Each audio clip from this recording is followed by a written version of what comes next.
dann als Team darüber geredet haben, haben wir wirklich den starken Eindruck bekommen, dass das, was Steve gesagt hatte, genau das wäre, was wir tun sollten. And what really came to us is that we needed to actually pick one Sunday that instead of collecting money for us, the church, in faith, we would take all that money and we would just give it away. Und uns wurde dann klar, dass wir einen Sonntag nehmen sollen, wo wir nicht Geld sammeln für uns als Gemeinde, sondern alles, was wir an dem Sonntag einsammeln, dass wir das weggeben sollen. And so we announced the day that we would do it about 4 weeks in advance. Dann haben wir so 4 Wochen im Voraus diesen Sonntag angesagt. We told people we felt like this is what God had told us to do. Wir haben den Leuten gesagt, wir glauben, das ist das, was Gott vorhat mit uns. And so on that day, we had this big offering and we collected it all and Dann counted hatten it. wir dieses große Opfer an diesem Tag, was wir eingesammelt haben. And it was the biggest offering we had ever had in the history of our church.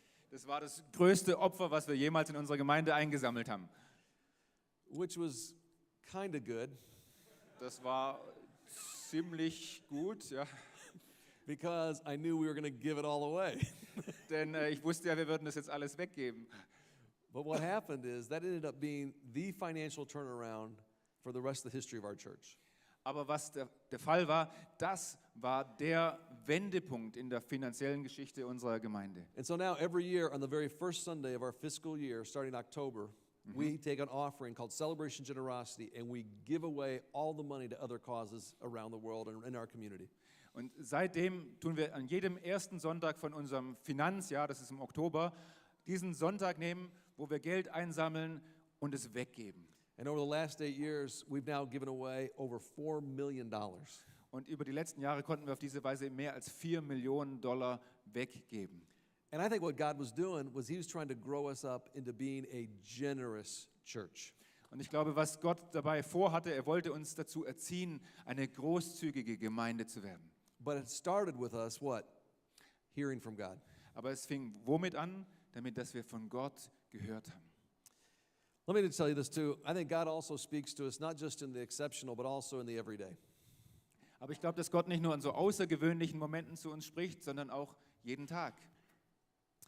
This is my journal. Das ist mein Tagebuch. And almost every morning, this is where I'll start. Und fast jeden Morgen beginne ich damit. And I'll read some scripture, and then I reflect on it, and then I write a response. Ich lese in der Bibel, ich denke darüber nach und dann schreibe ich meine Reaktion auf. I got some specific people that I pray for, which I'll tell you about later on this afternoon. Ich habe ein paar spezielle Leute, für die ich bete, da werde ich heute Nachmittag noch drüber reden. And then what I like to do is I'll often just kind of draw a line, and then I just kind of try to be quiet and wait for God to speak to me. Und dann mache ich einfach mal so einen Strich und dann bin ich ruhig und ich warte darauf, dass Gott zu mir redet. And I think that's one of the things we have to do ourselves if we're expecting people, our apprentices, to do it as well. Und das ist auch so eine Sache, die wir erstmal selber tun müssen, wenn wir von unseren Azubis erwarten, dass sie das machen. See, because remember that you will always reproduce who you are. Denn erinnert euch daran, wir werden immer wieder das hervorbringen, was wir selber sind. And what Jesus is expecting of us is us to be spirit-led. Und was Jesus von uns erwartet, ist eben, dass wir geistgeleitet sind. Let me give you the second expectation. The second expectation, we take a look at it, we continue in this verse. He says, and you will be my witnesses. I think he's talking to us about being missional apprentices. Und die zweite Erwartung, über die Jesus hier in diesem Vers redet, ist, er sagt hier, ihr werdet meine Zeugen sein. Und ich nenne das ein missionaler Azubi sein. And this word witness there actually comes from the Greek word martyrios. Und dieses Wort Zeuge kommt vom griechischen Wort Martyrios. And if you say that word martyrios slowly, at least in the English language, it sounds a lot like martyr. Und wenn ihr dieses Wort Martyrios eben ausspricht, das erinnert uns an das Wort Märtyrer. Yeah? Let's go ahead and put the second expectation up there on the screen. Bitte die zweite Folie. There you go. And I think what he's saying is, he's not just saying, when he says, you'll be my witnesses, that you're going to talk about me all the time. That's not all he's saying there. Ich glaube also, wenn Jesus hier sagt, ihr werdet meine Zeugen sein, meint er nicht, wir sollen die ganze Zeit einfach über ihn reden. Because if he's using this word martyrios, he's saying, no, you will be willing to die for this mission. Denn wenn er hier dieses Wort Martyrios verwendet, dann will er damit sagen, hey, ihr müsst bereit sein, für diese Mission zu sterben. And you'll trade your life for this, whether it's one day at a time or 75 years or even all at once. You'll die for this mission. Und wenn du dein Leben da hineingibst, sei es jetzt Tag für Tag oder eben auch mal an einem Tag, wo dein Leben von dir gefordert wird, aber dann heißt es, du bist bereit, für diese Mission zu sterben. And he was being very candid and saying, listen, you being an apprentice of mine, it's going to be risky. Und er ist da sehr klar und er sagt, hör zu, wenn du mein Azubi sein willst, dann wird das riskant. And I think that's one of the things as I look back at community describes who we've been. We've always been a church that's willing to take risks. Und wenn ich so auf unsere Community-Geschichte zurückschaue, dann ist das eine Sache, wir waren immer bereit, ein Risiko einzugehen. And we've had people that are taking risks. Und wir hatten Leute, die bereit waren, Risiken einzugehen. Not long ago, I had a leader come to me with an idea. Vor einiger Zeit kam ein Leiter zu mir mit einer Idee. He was in his early 40s and said, I want to take early retirement and I will work for free for the church for an entire year and then you can evaluate. Okay, und er hat mir vorgeschlagen, er war so Anfang 40, er sagte, ich möchte jetzt schon in Frühruhestand gehen, ich möchte ein ganzes Jahr kostenlos für die Gemeinde arbeiten und danach können wir das auswerten, könnt ihr mir ein Feedback geben. And he said, if I've done a good job and there's a place for me in the staff, you can hire me, but if not, I'll just keep volunteering. Und dann könnt ihr sagen, wenn es gut war, dann könnt ihr mich als Gemeinde anstellen und wenn nicht, dann mache ich einfach freiwillig weiter. That was too good of an offer to refuse. Dieses Angebot war natürlich zu gut, um es abzulehnen. So he joined our team for a year. So, er war also jetzt ein Jahr lang Teil von unserem Team. Full-time at no pay. Vollzeit für 0 Gehalt. And after that year, he had developed enough leaders, enough teams that we did. We went ahead and we hired him to be part of our staff. Und nach dieser Zeit hatte er genug Leiter und Teams rausgebildet, dass wir ihn tatsächlich dann anstellen konnten. And he made a huge difference to really hundreds of people. Und er hat für Hunderte von Leuten einen wirklichen Unterschied But gemacht. it started with him taking that risk. Aber es fing damit an, dass er dieses Risiko eingegangen ist. I was doing a consultation with one of the largest churches in the United States just 3 or 4 years ago. Vor 3 bis 4 Jahren habe ich so eine Beratung gemacht mit einer von den größten Gemeinden bei uns in den Staaten. And they weren't growing and they'd kind of plateaued. Die sind nicht mehr weitergewachsen, sondern so auf so einem Plateau stehen geblieben. And so they began to talk about, well, what if we began to add multiple sites? What if we went multi-site? Und die haben sich dann Gedanken gemacht, wie wäre es, wenn wir anfangen würden, Multisite zu machen. And they seemed very enthusiastic and very excited about it as I was sharing what had happened at community. Und sie waren sehr begeistert, enthusiastisch darüber, als ich ihnen so erzählt habe, wie es bei uns, bei Community gelaufen war. But as the meeting came to a close, one of my friends, one of the younger members of the team, came over and put his arm around me. Aber so am Ende dieses Meetings kam ein junger Freund von mir so und legte seine Hand um mich. And he said, Dave, we're not going to do this. Und er sagte, weißt du, Dave, wir werden das nicht machen. And I was like, well, why? Und ich sagte, wieso? And he said, I think we're still afraid of failing. We're afraid of taking this risk. Ich glaube, wir haben einfach noch Angst zu versagen. Wir haben Angst, dieses Risiko einzugehen. I think there's 2 fears that keep us from taking risks for God's kingdom. Ich glaube, es gibt 2 Ängste, die uns davon abhalten, Risiken einzugehen fürs Reich Gottes. I think the first one is a fear of failure. Die erste ist die Angst vor Versagen. We're afraid it might not work and it might make us look bad.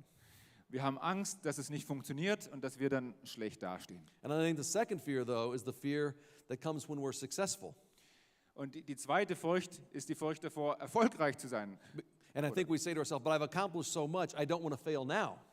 Oder wenn wir erfolgreich eben sind, dann sagen wir, oh, ich habe schon so viel erreicht, jetzt möchte ich doch nicht mehr versagen. And if it's the fear of failure that's holding you back, let me remind you of grace. Und wenn diese Furcht vor dem Versagen dich zurückhält, dann lass mich dich an Gnade erinnern. The whole idea behind grace is that God knows we're going to fail and we still receive His love. Das ganze Konzept von Gnade bedeutet doch, dass Gott weiß, So dass don't wir let that hold you versagen back. und dass er uns trotzdem noch liebt. Deswegen lass dich davon nicht zurückhalten. And if it's a fear that comes with success, let me remind you about eternity. Und wenn du Angst hast, so deinen Erfolg zu verlieren, dann lass mich dich an die Ewigkeit erinnern. Don't stop now. There's so many more people that you could help find their way back to Hör God. jetzt nicht auf, es gibt noch so viele Menschen, denen du den Weg zurück zu Gott zeigen kannst. And I think for many of us here, I think part of the reason He has you here is He's saying, I've brought you here because I want you to challenge you to dream and I want you to take a risk for my kingdom. Und ich glaube, dass für einige von euch, die ihr hier seid, Gott hat euch hierher gebracht, um euch neu herauszufordern, ein Risiko einzugehen für sein Reich. I want to read you the words from the Master in Matthew chapter 25, and it's in the Message translation. Und ich möchte uns die Worte unseres Herrn vorlesen aus Matthäus 25 aus der Message-Übersetzung. And he just says, that's a terrible way to live. It's criminal to live cautiously like that. Und Jesus sagt da, das ist eine schreckliche Weise zu leben. Es ist kriminell, so vorsichtig zu sein wie du. And he says, take the 1,000 and give it away to the one who risked the most. Nimm die 1000 Talente und gib sie dem, der am meisten riskiert hat. And get rid of this play it safe who won't go out on a limb. Und schmeiß diesen auf Nummer sicher Geher raus. See, I think a lot of us, we know what faith is intellectually. Viele von uns wissen, was Glaube ist, so intellektuell betrachtet. But faith also has an accompanying affect, an accompanying feeling. Aber Glaube wird begleitet von einem Affekt, von Gefühlen. See, when you have faith, it feels risky. Seht ihr, wenn wir Glauben haben, dann fühlt sich das riskant an. And if what you're doing right now doesn't feel risky, maybe you're not doing enough things in faith. Und wenn das, was du gerade machst, sich nicht so risikoreich, gefährlich anfühlt, dann machst du vielleicht nicht genug Dinge im Glauben. Ask yourself that right now. I know what it is, but do I actually feel it? Do you feel that right now? Frag dich das mal. Du sagst, ich weiß, was Glaube ist, aber fühlst du das gerade? So I think what Jesus is calling, he said, hey, as my apprentices, I want you to be spirit-led, and I want you to be missional. But then he adds a third thing, and he says this, you're going to be in Jerusalem, Judea, Samaria, the ends of the earth. I think he's also calling us to be reproducing apprentices. Und Jesus sagt also, ich möchte als mein Azubi, dass du geistgeleitet bist, dass du missional bist, aber als mein Azubi möchte ich auch, dass du dich reproduzierst. Jerusalem, Judäa, Samaria und bis zu den Enden der Erde. The call to apprenticeship is come follow me and I'll make you fishers of men. Denn der Ruf, in das Azubi von Jesus zu sein, war der, komm, folge mir nach und ich mache dich zu einem Menschenfischer. It's this calling to come and follow Jesus, but also to be prepared for greater and greater influence in the mission. Es ist also das eine, gerufen zu sein, Jesus nachzufolgen, und das andere aber immer mehr Einfluss auf Menschen zu haben. And Jesus always sent us out at least in twos. Und Jesus sendet seine Jünger immer aus, mindestens zu zweit. In Mark 6, he did that with the 12. In Markus 6 macht er das mit den 12. He says, I'm going to send you out 2 by 2, and then he gave them authority. Da sagt er, ich sende euch aus 2 und 2, und dann gab er ihnen Autorität. In Luke 10, he did the same thing with the 72. In Lukas 10 macht er das gleiche mit den 72. I'm going to send you out 2 by 2 to every town. Ich sende euch 2 und 2 in jede Stadt.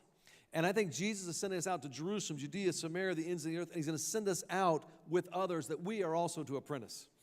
Und ich glaube, wenn Jesus uns sendet nach Judäa, Samaria und so weiter, dann sendet er uns aus mit anderen zusammen, von denen er möchte, dass sie Azubis sind von uns.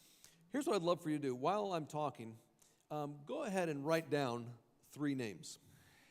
Während ich jetzt hier rede, schreib doch mal 3 Namen auf, bitte. Who are 3 people that Welche you 3 could Leute, begin to apprentice? mit denen du eine Ausbildungsbeziehung beginnen könntest? You can go ahead and just do that right now. I know you can do more than one thing at a time. Fangt einfach jetzt an. Ich weiß, ihr könnt mehrere Sachen gleichzeitig machen. Who are 3 people? Maybe put it on your phone. Maybe if you're writing with a pen. But who are 3 people that you could apprentice? Go ahead and write down those Schreib's names. auf. Welche 3 Leute könntest du zu deinen Azubis machen? Schreib's in dein iPhone oder mit Stift auf Papier, aber schreib's auf.